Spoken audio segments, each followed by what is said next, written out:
Meus prezados irmãos em Cristo, a paz do Senhor Jesus, aqui o irmão Beto por cá, com mais um resumo da lição. Lições preciosíssimas, nós estamos estudando esse trimestre. Que lições maravilhosas, com o tema E o Verbo se fez carne. Jesus sob o olhar do apóstolo do amor.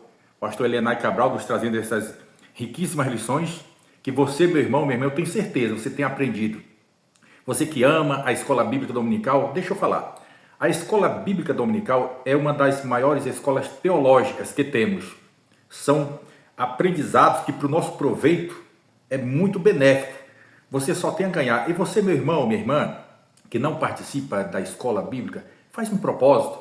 Procura participar. Você vai ver como vai ser muito bom para você, para o teu elevo espiritual. Você vai aprender mais, vai estar mais inteirado das Sagradas Escrituras. Olha, o apóstolo Pedro diz assim, para crescer na graça e também no conhecimento, tá bom? Se dedica aí, levanta mais cedo, vai aos domingos à Escola Bíblica Dominical, você só terá a ganhar com isso, tá bom? Esse aqui é o recado do irmão Beto para você.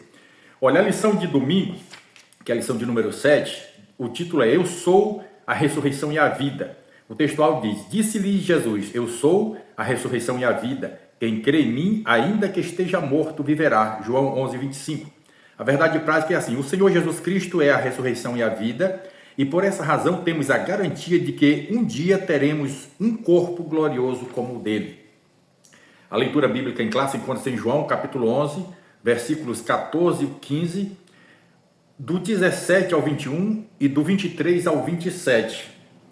E a lição, como sempre, ela tem 3 tópicos, né? E o primeiro tópico é o propósito de Jesus. O segundo tópico, o encontro de Marta com Jesus. E o terceiro tópico, a doutrina bíblica da ressurreição do corpo. A introdução diz assim, o encontro de Jesus com Marta ao chegar a Betânia revela aspectos especiais que poderão edificar a nossa vida espiritual por meio do estudo da palavra de Deus. Nesta lição, iremos refletir sobre o propósito de Jesus ao realizar o milagre da ressurreição de Lázaro. Iremos também nos aprofundar no diálogo entre Jesus e Marta sobre a ressurreição do seu irmão e, além disso, a partir do milagre de Lázaro, vamos examinar a doutrina fundamental da ressurreição do corpo, tal como é ensinada por Jesus e todo o Novo Testamento, ou a Nova Aliança. A palavra-chave é vida. Como sempre, irmãos, eu não vou ler na íntegra o comentário, porque não perde um pouco o sentido. Na íntegra, você vai estudar lá na escola, que na verdade estude em casa, mas lá na sala de aula, você vai, o professor, a tua professora vai se aprofundar mais com você no conteúdo.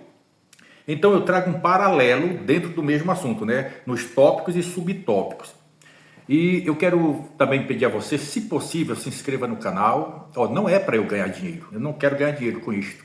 Eu quero apenas compartilhar. Mas se você puder, se inscreva, compartilhe, deixa o teu like, tá certo? Comente o que você achou do assunto da lição, tá bom? E que Deus te abençoe em nome de Jesus. Vamos lá para a lição. Primeiro tópico, o propósito de Jesus. Primeiro subtópico, recebimento da notícia sobre Lázaro. Quando Lázaro adoece, foi assim uma doença mortal, que quando os médicos diagnosticaram o estado de saúde dele, e eu creio assim, que não lhe deram poucos dias de vida, e sim poucas horas. É tanto que Marta e Maria se preocupam muito e nasce uma luz, a luz no fim do túnel. O Mestre. Cadê Jesus? Onde ele está? Se Jesus estivesse aqui, se ele estivesse aqui, é só ele determinar e essa doença vai embora, Lázaro ficará curado. Então o que elas fazem? Procura ali um moço e enviam-no como mensageiro à procura de Jesus. E Jesus teria que estar ali, era a única esperança para elas, para a cura do seu irmão. E quando o moço vai lá que encontra Jesus, e agora Jesus recebe aquela notícia, porque o recado foi esse, olha, diga lá para ele, olha, aquele a quem tu amas está enfermo. Pronto, é só isso, não precisa demorar em nada, é rápido, meu filho, é rápido. Só deixa esse recado. Jesus, aquele a quem tu amas está enfermo. O moço dá o recado, vem embora, e Jesus diz aos discípulos, esta enfermidade não será para a morte, mas é para a glória de Deus, para que por ela o Filho de Deus seja glorificado. Então Jesus recebe aquela notícia e já projeta o que vai ser. o que vai acontecer. E a história vai dizer que Jesus ainda fica ali 2 dias. Ora, se Lázaro já ia morrer, que na verdade morreu naquele mesmo dia, não sei nem se quando o moço retornou, se Lázaro ainda estava vivo. Por quê? Jesus ficou 2 dias lá.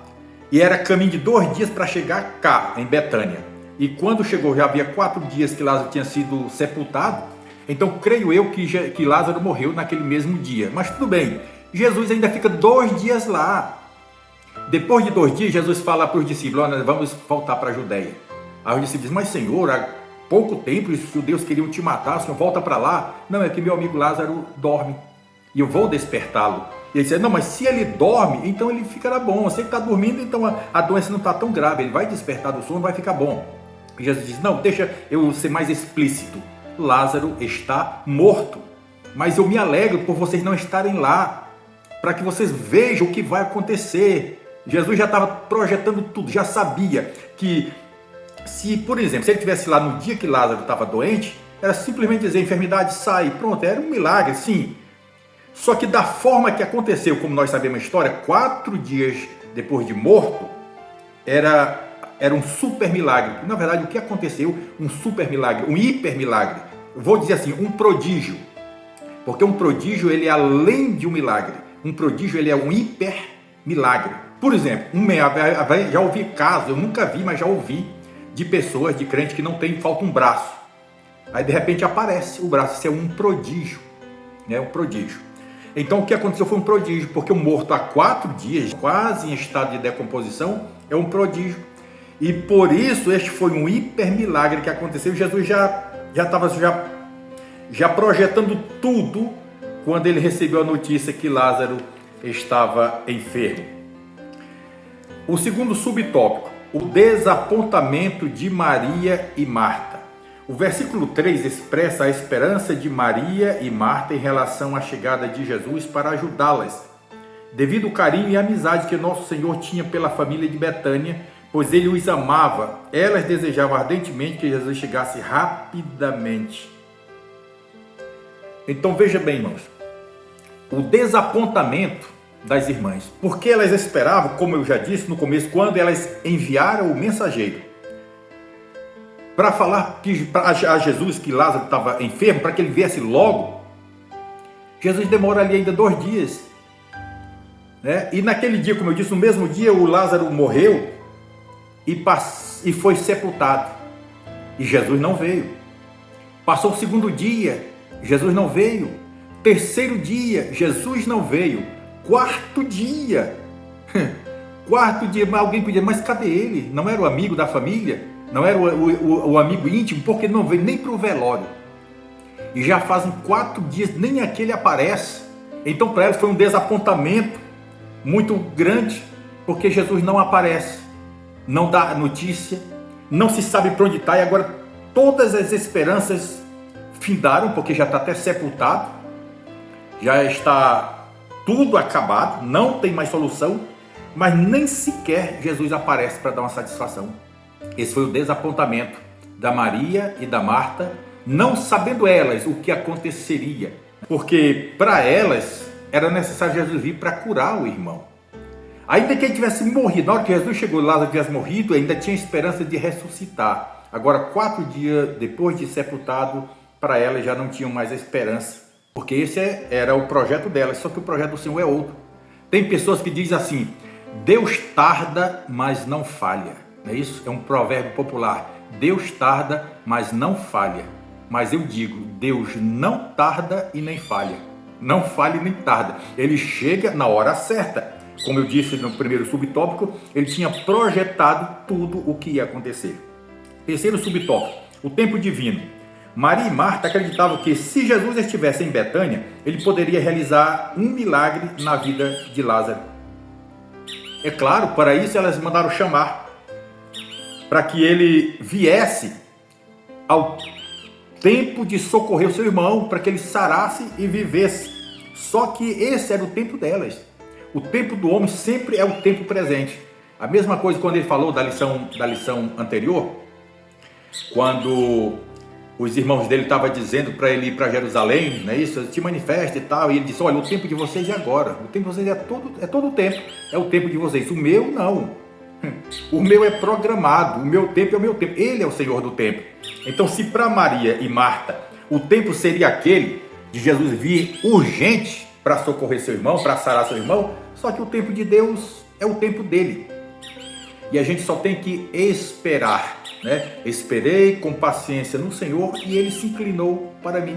O apóstolo Pedro diz assim, para que nós lancemos sobre ele, Jesus, as nossas ansiedades, pois ele tem cuidado de nós. Não adianta, irmão, a gente querer dizer, Senhor, é agora, cura, faz. Não, ele é que sabe, Senhor, se tu queres. É só aprendermos com o leproso, lá de Mateus 8, a lição maravilhosa. Senhor, se tu quiseres, tu podes me purificar. Se tu quiseres. Aí Jesus disse, eu quero, fique limpo. Então, o tempo de Jesus é o tempo dele, não é o nosso. Segundo tópico, o encontro de Marta com Jesus. Primeiro subtópico, o encontro. O versículo 20 descreve o momento em que Marta se encontra com Jesus. Assim que soube que o Senhor estava na cidade, a irmã de Maria dirigiu-se ao encontro dele. Olha, veja bem, escuta aqui essa passagem aqui, o encontro das duas irmãs com o mestre. Como eu disse, já tinham se passado 4 dias, eles estavam ainda chorando. No versículo 17, vai dizer que alguns judeus, amigos íntimos da família, vieram de Jerusalém para Betânia, né? Lá no versículo 17, 18, vai dizer que Betânia distava de Jerusalém cerca de 15 estádios, mais ou menos uns 3 quilômetros. Então eles foram lá para condoer-se, né? Para consolar as irmãs. E ali, quando alguém sempre ficava assim de bituca, será que ele vai vir? Será que não vai vir? O amigo íntimo não virá já 4 dias. E de repente alguém vê ali o barulho, Jesus com seus discípulos chegando, e corre e diz a Marta, olha, ele chegou, o mestre chegou. A Marta sai correndo para encontrar com Jesus, que estava ainda chegando na aldeia de Betânia. E quando ela chega, a primeira coisa que ela diz, irmãos, olha só, Senhor, se tu estivesses aqui, o meu irmão não teria morrido. Eu tomo isso, irmãos, como se uma cobrança. E eu vou explicar por quê, vou já detalhar o porquê. A Marta chega e diz, Senhor, se tu estivesse aqui, o meu irmão não teria morrido. Aí Jesus diz, Marta, o teu irmão vai ressuscitar. E ele estava falando daquele dia mesmo, daquele exato momento, né, que a gente sabe a história. E ela disse, sim, Senhor, eu sei que ele vai ressuscitar, mas é na ressurreição do último dia. E Jesus disse, Marta, eu sou a ressurreição e a vida. Quem crê em mim, ainda que esteja morto, viverá. E todo aquele que vive e crê em mim nunca morrerá. Tu crê nisso, Marta? Ela disse, sim, Senhor, eu creio que tu és o Cristo, Filho de Deus, que deveria vir ao mundo. E dizendo isso, o que ela fez? Virou as costas para Jesus, deixou ele lá e foi embora. Olha, a Marta, irmãos, ela era um tipo de crente dessas petulantes, dessas de, Senhor, eu quero, o Senhor tem que me dar, eu sou filha, não sou afilhada, mais ou menos isso. Eu quero, me dê. Versículo 32. Que quando a Maria chega, olha, vou voltar aqui na questão da Marta. A Marta chega para Jesus e diz, Senhor, ela nem sequer o saúda. Senhor, se tu estivesse aqui, meu irmão não teria morrido. Por isso que eu disse que foi uma cobrança. Se o Senhor estivesse aqui, meu irmão não teria morrido. A gente mandou um mensageiro atrás do Senhor, o Senhor não veio. Mais ou menos isso. Se tu estivesse aqui, meu irmão não teria morrido. E dialoga com Jesus, e Jesus vai dizer que vai ressuscitar ele, e ela... sabe, e depois vai-se embora. E a Maria não faz diferente. Olha a diferença. Aqui é que está a diferença entre o verdadeiro adorador.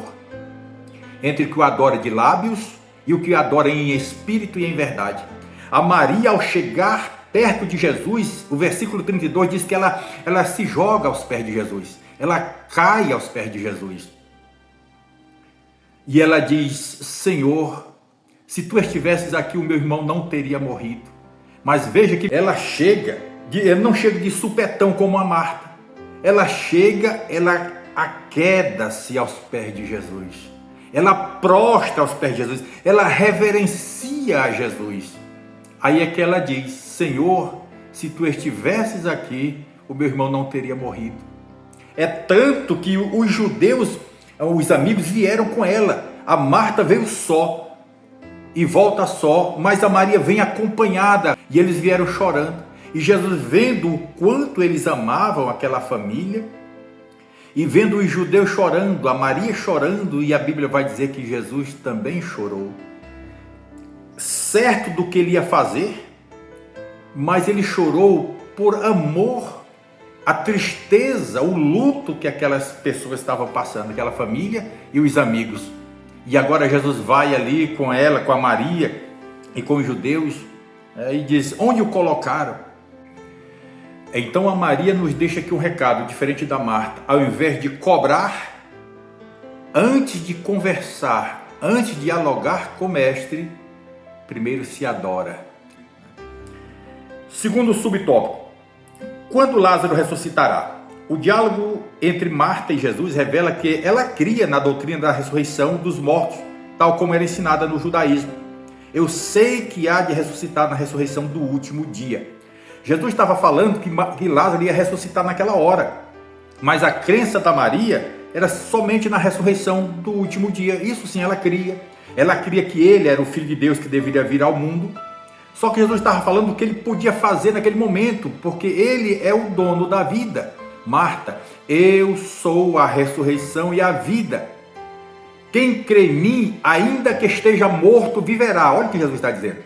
Quem crê em mim, ainda que esteja morto, viverá. Morto fisicamente. Se crê nele, viverá fisicamente.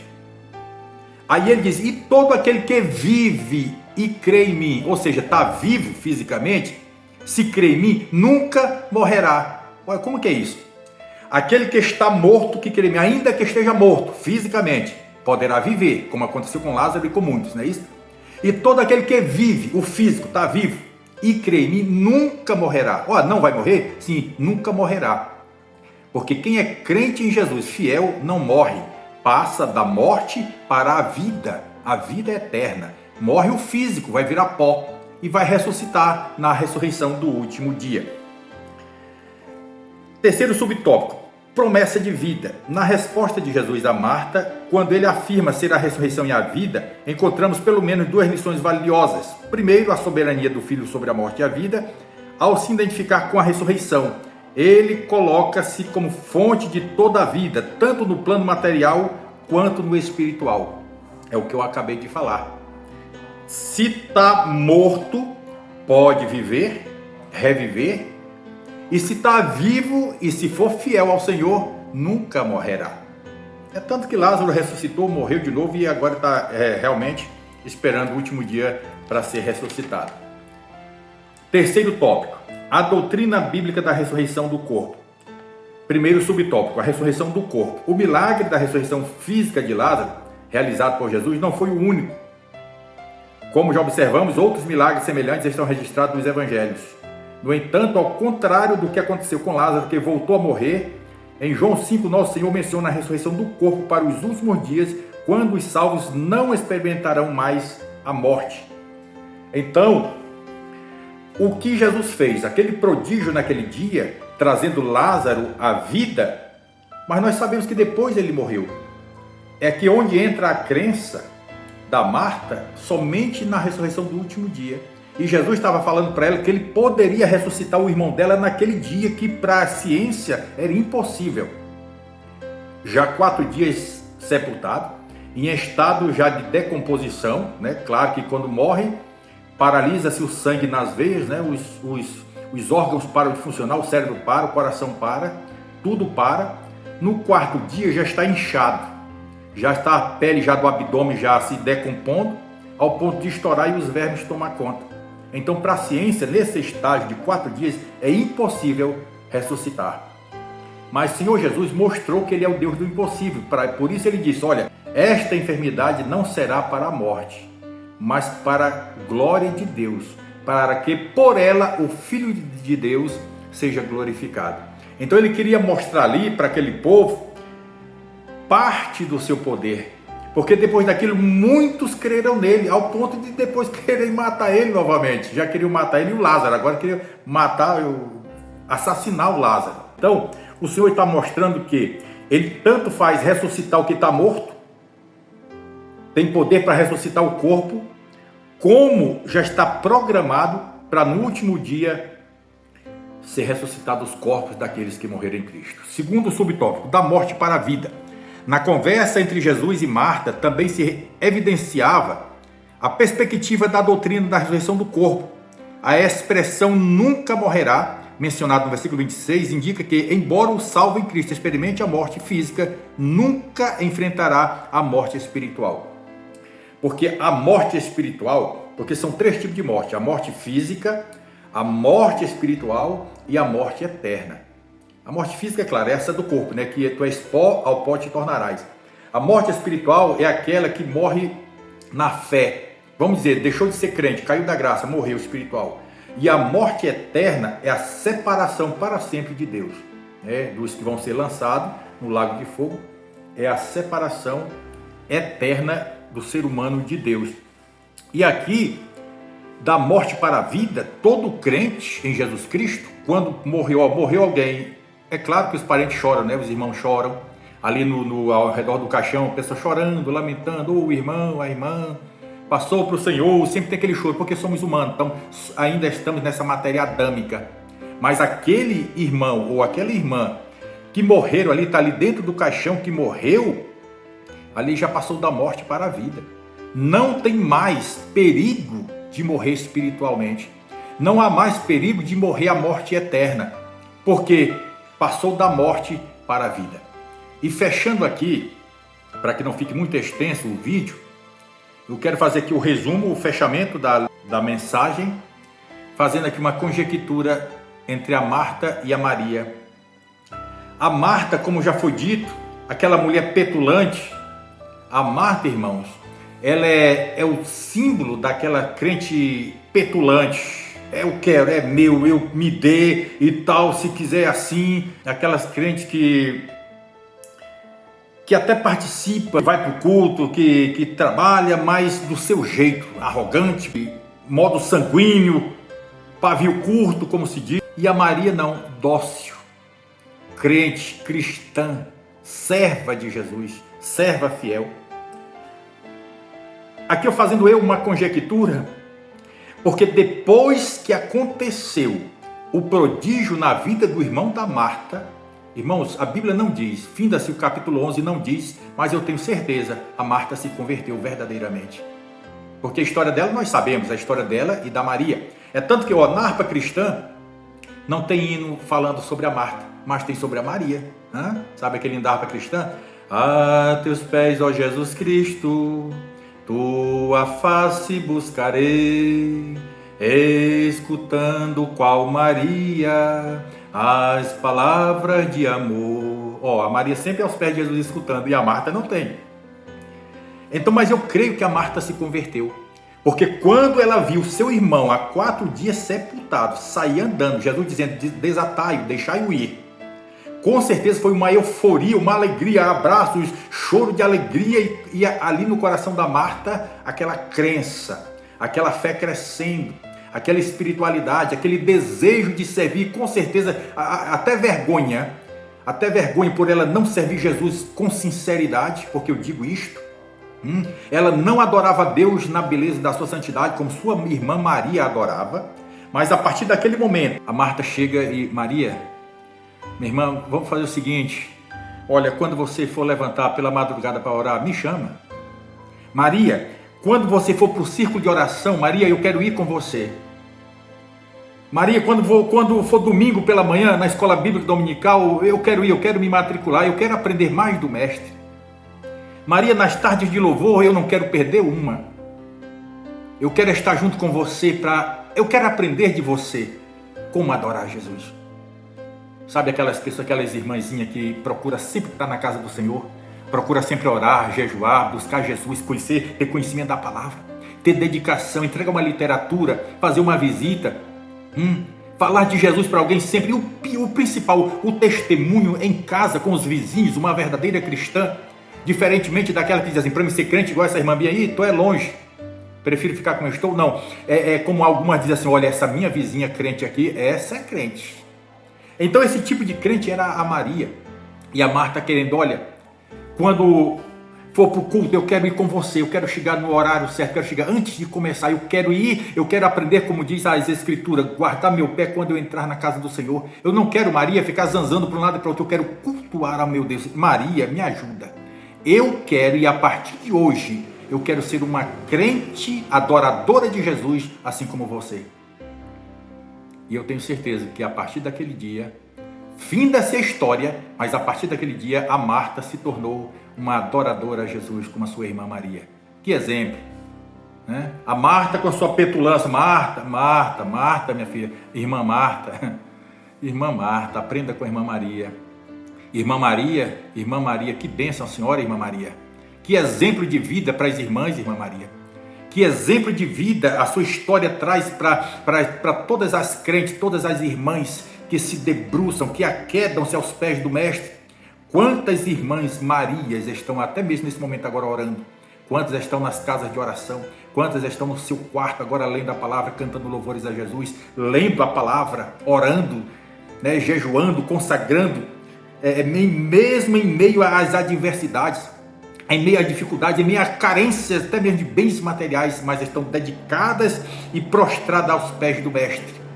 Que esta lição, irmãos, venha nos trazer um grande proveito, eu tenho certeza que vai, um grande aprendizado para que nós saibamos do poder do Senhor Jesus, quando Ele diz, eu sou a ressurreição e a vida. Aí naquele dia sim, o que Marta acreditava, apenas na ressurreição do último dia, é o que acontecerá. Que Lázaro morreu e vai ser ressuscitado. E vai ser confirmado em todos aqueles que morreram, que passaram da morte para a vida, como Paulo fala aos Tessalonicenses 4,16. E o mesmo Senhor bradará do céu com grande alarido, a voz do arcanjo ao som da trombeta de Deus. E os que morreram em Cristo serão ressuscitados. E os que estiverem vivos serão transformados e juntamente com eles se encontram nas nuvens com o Senhor Jesus e para sempre estaremos com Ele. Amém? Que Deus nos abençoe, nos guarde no seu amor e até domingo com esta preciosíssima lição. Eu sou a ressurreição e a vida. Fiquem todos com Deus na paz do Senhor Jesus. Amém.